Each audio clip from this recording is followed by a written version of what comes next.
आप अपने इन अंगों को परमेश्वर के हथियार होने के लिए उसके हाथ में सौंपें। और जब आप परमेश्वर के वचन को अपनी जिंदगी में लेंगे, तब आप इन अंगों को पवित्रताई के तौर पर परमेश्वर के लिए हथियार बनकर इस्तेमाल होंगे। फिर आपको परमेश्वर इस्तेमाल करेगा दूसरे युवाओं को बचाने के लिए। परमेश्वर इस्तेमाल करेगा उस व्यक्ति को आशीष देने के लिए। परमेश्वर आपको इस्तेमाल करेगा दूसरों को चंगा करने के लिए। परमेश्वर आपको इस्तेमाल करेगा दुष्ट आत्माओं को निकालने के लिए। परमेश्वर आपको इस्तेमाल करेगा दूसरों की मदद करने के लिए। परमेश्वर आपको इस्तेमाल करेगा एक पास्टर के रूप में, एक सेवक के रूप में। आमीन। परमेश्वर आपको इस्तेमाल करेगा कि आप उसकी पवित्रताई को, उसके जीवन को, उसके सुसमाचार को और अधिक फैलाओ। आमीन। ये कब संभव होगा? ये तब संभव होगा जब आप अपने जीवन को परमेश्वर के हाथ में सौंपेंगे। हालेलुया। आपको नहीं पता होता है, जब आपकी जिंदगी में थोड़ी सी बातें कुछ आती है तो आप अपने मुख से अपने शरीर को, अपने जीवन को श्रापित करने लगते हैं। जब आप अपनी जिंदगी को श्राप देते हैं, हम कुछ नहीं कर पाएंगे, मेरा जीवन खराब है, जब आप इस तरह की बातें बोलना शुरू करते हैं, तब इसका मतलब यह है कि आपके इस मुख के हथियार को, अंग को अधर्म का हथियार बना के शैतान आपके ऊपर वार कर रहा है। जब आप अपने बच्चों को उल्टी सीधी बातें बोलते हैं, उसे श्रापित करते हैं, अपने पति को श्रापित करते हैं, अपने पत्नी को श्रापित करते हैं, आपका मुंह, आपका जो मुख है, आपकी जो जुबान है, वो अधर्म का हथियार बन चुका है।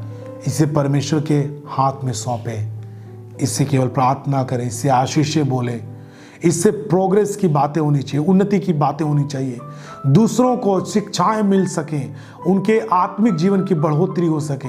इसलिए अपनी जुबान को इस्तेमाल करें। आपका देखना भी केवल एक दर्शन हो, एक टारगेट होना चाहिए परमेश्वर के काम का, युवाओं को बचाने का। आपकी पढ़ाई पर आपका टारगेट होना चाहिए, लेकिन जब आप इसे इधर उधर सौंप देंगे तो ये नष्ट हो जाएगा। Hallelujah, hallelujah. हमारे शरीर का अंग हथियार के रूप में है। वो चाहे आप पाप को देंगे तो अधर्म के लिए इस्तेमाल किए जाएंगे, यदि परमेश्वर को सौंपेंगे तो धर्म के काम के लिए इस्तेमाल किए जाएंगे। जब आप अधर्म के लिए इस्तेमाल होते हैं, गंदे काम आपकी जिंदगी पर पूरी तरीके से हावी होते हैं। गंदे काम आपकी जिंदगी पर हावी होते हैं। मैं आपको एक बात और बोलना चाहता हूं। इस समय जो कुछ भी हो रहा है, आप बहुत सारे लोग देखते होंगे यूट्यूब पर किस तरीके से बहुत सारी चीजें उठ रही हैं। आप समझ जाएंगे मैं जब आपको समझाऊंगा। देखिए, आप किसी भी चर्च के हों, बाइबल आपको यह अधिकार नहीं देती कि आप किसी को भी आप गंदी बातें बोल करके, उल्टी बातें बोल करके सामने वाले को जवाब दें। यदि मैं आपको बोलना चाहता हूं, यदि आपके पास्टर को कोई भी गलत बातें कोई बोले, इसका मतलब यह नहीं है कि आप भी उसके पास्टर को गलत बातें बोलें। अपनी जुबान को कभी भी शैतान के लिए मत दीजिए। हालेलुया।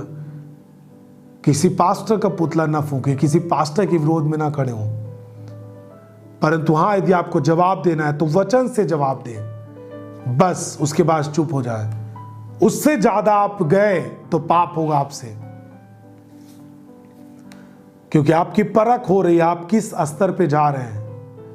आप प्रभु के लिए जी रहे हैं या फिर किसी व्यक्ति के लिए जी रहे हैं।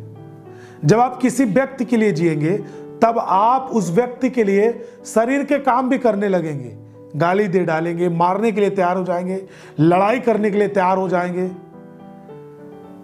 सामने वाले के लिए वो कुछ किया नहीं है, फिर भी आप उसके विरोध में गलत बातें उठाएंगे। उसके ऊपर, वो अगर ऐसा काम नहीं किया है, फिर भी उसके ऊपर आप आरोप लगा करके अपने उस व्यक्ति को ऊंचा करने के लिए सामने वाले व्यक्ति के ऊपर झूठे झूठे आरोप लगा के आप बोलते जाएंगे और आप बोलेंगे वो मेरे आत्मिक पिता हैं। यह बिल्कुल गलत है, यदि आपको किसी के विषय में समझाना है, किसी को वचन से समझाए, उसके बाद शांत हो जाएं। सामने वाला बोल रहा है, बोलने दीजिए, उससे आपकी कुछ हानि नहीं होने वाली है। हालेलुया। क्योंकि आप किसी मनुष्य के लिए नहीं जी रहे हैं कि आप भी लाठी डंडे उठाएं, आप परमेश्वर के लिए जी रहे हैं। हालेलुया। मेरी बात आप समझ रहे हैं? जो इस तरह करता है, उसके पास्टर के बारे में कोई बोल दिया तो वो भी गलत बातें बोलना, पुतले फूकना, जूता उठाना, मार देंगे, काट डालेंगे, ये सब बातें बोलना, ये शैतान आपकी जुबान को इस्तेमाल कर रहा है। इससे आपको पीछे हटना है। आप किसी मनुष्य के लिए नहीं जी रहे कि आप मनुष्य जैसा काम करने लगे। आप परमेश्वर के लिए जी रहे हैं, इसलिए परमेश्वर जैसा काम करें। किसी को समझाना है, जवाब देना है, वचन से दें, नहीं तो शांत रहें। इससे हटकर कोई भी काम आपकी जिंदगी में नहीं होना चाहिए। आपकी कोशिश हो कि सामने वाले को हम समझाएं और उससे नफरत हमारा ना फैले, हम में नफरत ना आए। हालेलुया। बोलो सब जन हालेलुया। धर्म के हथियार होने के लिए यदि अपने जीवन को परमेश्वर के हाथ में सौंपेंगे तो परमेश्वर के काम आपके द्वारा प्रकट होंगे। ये सब चिन्ह होते हैं। आमीन। रोमियो 6 उसका 19 पढ़ेंगे, आप सब ध्यान से सुने। यहां पर लिखा है, मैं तुम्हारी शारीरिक दुर्बलता के कारण मनुष्यों की रीति पर कहता हूं, जैसे तुमने अपने अंगों को कुकर्म के लिए अशुद्धता और कुकर्म के दास करके सौंपा था, इसके पहले आपने जिस तरीके से संसार में रहते हुए अपने अंगों को कुकर्म के लिए अशुद्धता के हाथ में सौंप दिया था, अशुद्धता के दास के रूप में सौंप दिया था, वैसे ही अब अपने अंगों को पवित्रताई के लिए धर्म के दास करके सौंप दो। हालेलुया। हालेलुया। अपनी जिंदगी को परमेश्वर के हाथ में सौंपे। आप दूसरों को बचाना चाहते हैं, नाश करना चाहते हैं। यदि आप किसी व्यक्ति को, किसी जवान को, आप जवान हैं और एक जवान को पाप में लेके जा रहे हैं, आप कहते हैं मैं पाप नहीं कर रहा हूं, लेकिन ये प्रभु को नहीं जानता तो ये पाप कर सकता है और इससे पाप में इसके मदद कर देते हैं, बात करने लगे उसे। मैं आपको बोलना चाहता हूं, आप अपनी जिंदगी को नाश कर रहे हैं। आप यीशु मसीह को जानने के बाद भी अपने अंगों को शैतान के हथियार बनने के लिए दिए। आप दूसरों को बचाना चाहते हैं, नाश करना चाहते हैं।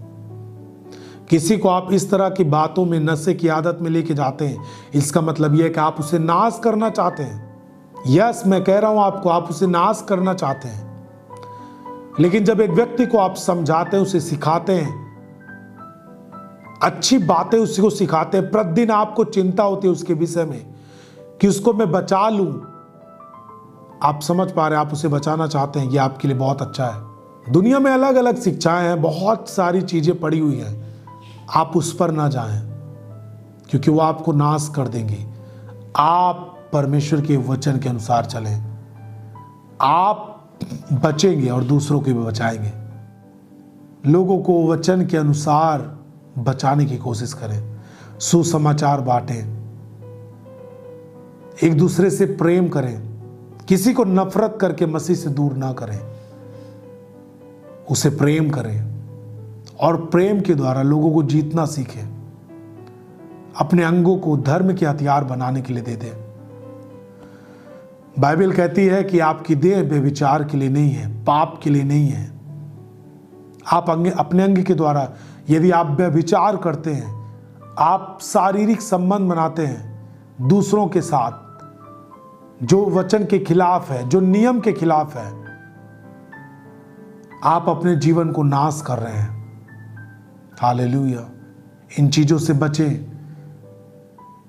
आप जितने भी हो मुझे सुन रहे हैं, आपके लिए परमेश्वर का यह संदेश है कि आप अपने अंगों को अधर्म के नहीं परंतु धर्म के हथियार बनने के लिए दे दें। पाप के हथियार नहीं परंतु पवित्रताई के हथियार बनने के लिए दे दें। मृत्यु के लिए नहीं परंतु जीवन के हथियार बनने के लिए दे दें। परमेश्वर तैयार है आपको इस्तेमाल करने के लिए। यदि आज आप हाँ बोलते हैं और आप अंगीकार करते हैं और आप इस बात की घोषणा करते हैं अपनी जुबान से कि मैं अपनी जिंदगी को प्रभु के हाथ में देता हूं, उसके हथियार बनने के लिए देते हैं, तो प्रभु मेरा इस्तेमाल करे और आप उन चीजों से दूर रहने के लिए निर्णय लेकर दूर हटते हैं। मैं आपको बोलना चाहता हूँ, परमेश्वर आपके इंस्टीट्यूट में, आपकी कोचिंग में, आपके स्कूल कॉलेज में, आप जहाँ पे काम करते हैं, उन जगहों पर, आपके गांव में परमेश्वर आपको धर्म के काम के लिए इस्तेमाल करना शुरू करेगा।